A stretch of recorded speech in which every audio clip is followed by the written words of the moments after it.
Rajiv's rock bottom came not with a loud bang, but a slow, painful descent. After months of staying cooped up, he stopped answering calls. His savings, once plentiful, dwindled down to almost nothing. Even simple pleasures like his morning coffee or a meal at his favorite restaurant became unaffordable luxuries. One night, while scrolling through social media, he saw photos of former colleagues thriving, launching new ventures, speaking at conferences. Rajiv felt the sting of envy and self-pity. How did they move on while he remained stuck? How did they overcome failure when it seemed to consume him completely? He spiraled further. Rajiv doubted his ability to do anything, even outside of business. His thoughts turned dark, questioning his worth not just as an entrepreneur but as a person. He would sit in his room, trapped in a cycle of regret,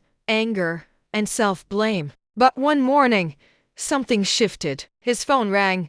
A friend he hadn't spoke to in months. Normally, Rajiv would have ignored it, but this time he answered. They talked, and for the first time, Rajiv admitted how lost he felt. The friend didn't offer solutions or advice, just listened. And that was enough. That night, Rajiv found himself thinking about what his friend had said.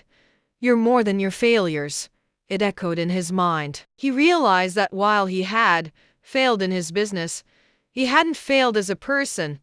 He hadn't yet allowed himself to learn from his mistakes because he was too busy punishing himself for making them. The next day, Rajiv made a decision. He didn't know how or when, but he was going to get back up.